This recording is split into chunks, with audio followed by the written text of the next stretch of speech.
Hi guys, happy Friday. How are you doing?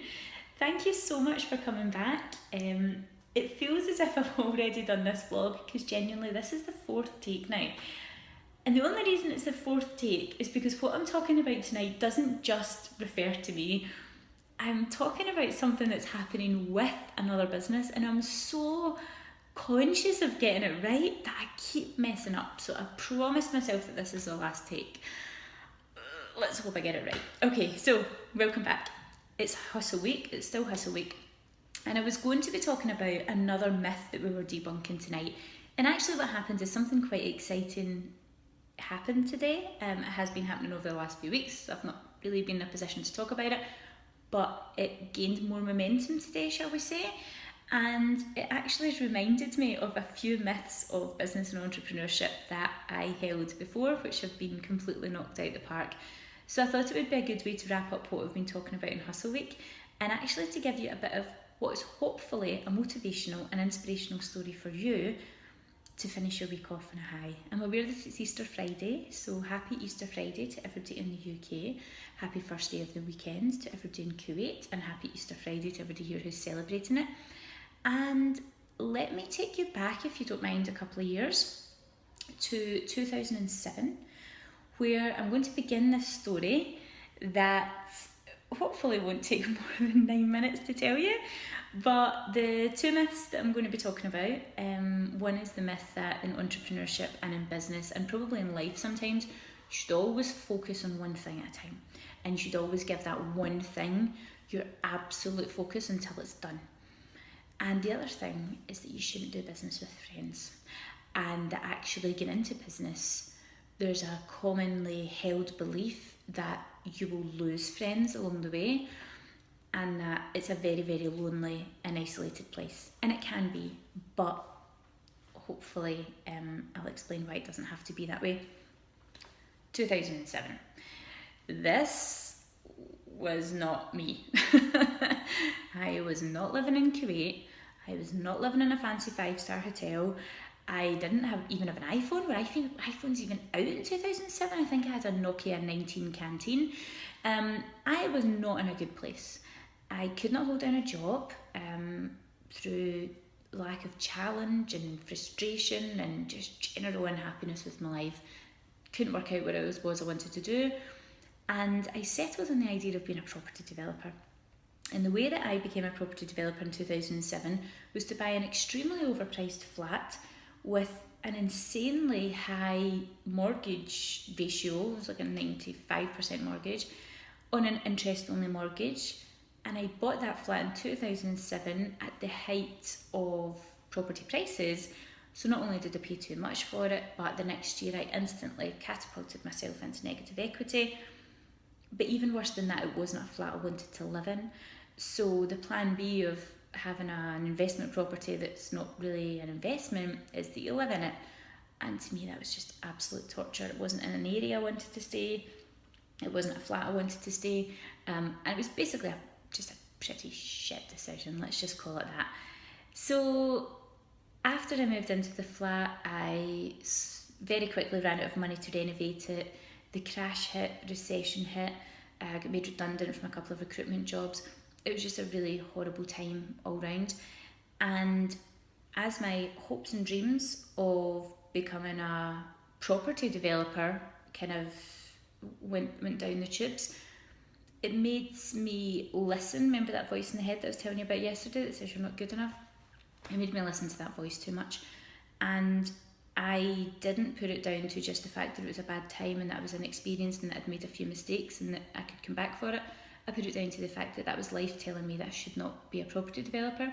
I shouldn't try and aim too high and I should just be happy with what I've got and go get an admin job. And that's what I did. So then a couple of years later, when I was coming to set up my business, and I set up the lettings business, and I think I mentioned this as well, lettings was not my dream job, but I wanted to do it as a way to get into property so that I could do something else. And property development was the something else that I eventually wanted to do.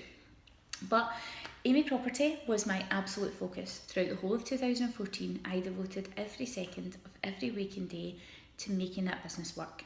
I got it off the ground from a £200 investment in December 2013, and by the end of December 2014 it was a fully fledged, up and running property lettings company. I think we had the estate agency at that point.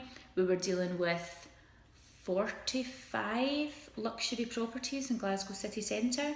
45 properties. I think about 30 of them were Glasgow city centre. We had some on the outskirts as well. I had 4 staff working for me. I had a 2,500 square foot office in a split level in Glasgow city centre, and I did not bad in a year. That was a pretty epic year. So going into 2015, again, my absolute focus was Amy Property, and I was doing loads of networking at the time to further the business. And at a networking event, I bumped into a fellow entrepreneur called Cassie. And Cassie was just one of these people that when you see in the room, you just want to connect with. Like, you just want to find out what her story is, what she does. She's got an energy about her and an energy about life. And we spoke afterwards and realised that we had so much in common. She runs an amazing interior architecture firm called Cape Design in the city centre, and I had a property company, so it was like, fantastic, surely there's got to be stuff we can do together. So we kept saying, let's meet up, let's do coffee, and anybody who's ever went to a networking event and said those fateful words, we should catch up, it doesn't always happen. In fact, 9 times out of 10, I don't think you even follow up with an email, you just kind of put it down to experience. But we kept seeing each other and we kept thinking we really should catch up. So we met one day in my office, and we were speaking about what our passions were and what our passion was to do with property. And it turned out we both had the exact same passion. We wanted to bring an old building in Glasgow back into life, and we wanted to bring it back into life with a purpose. So we wanted to do something which would, yes, benefit both our businesses, me being in property and Cassie being in interior architecture, but we also wanted to do something which was going to be of benefit to the local community and which was going to show how business should be done. You know, it was going to be property, but without the greed, and it was going to be development, but it wasn't all about the bottom line. We were going to have space in that development that was going to be set aside for community interest projects, social enterprises. We were going to be giving it free to charitable organisations, everything like that. We wanted to have flexible desk space for young entrepreneurs and start-up businesses that they could have for free. So we had the best of intentions, and we put in an offer on this fantastic building, and we missed out to a huge hotel chain, which is just another example of how property works.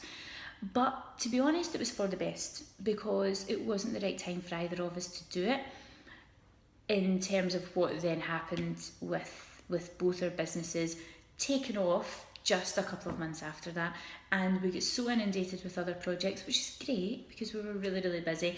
But I think we would both agree if that had happened at that particular time, it might just have been the wrong time for us to focus so much on a project. So we've kept the business going all through last year. And actually what's happened this year is we have now had the opportunity to put in a couple of offers and to work on a couple of more development projects. And it's not just in Glasgow anymore. We now have a development company which is sourcing projects and raising investment for projects in Glasgow, Manchester, London, and New York. And that came out of me going to a networking meeting, seeing somebody that I thought, she's like me, I want to hang about with her. And her thinking, she looks a bit crazy, she's probably the most interesting of all the rest of the people that are here. And it was a friendship.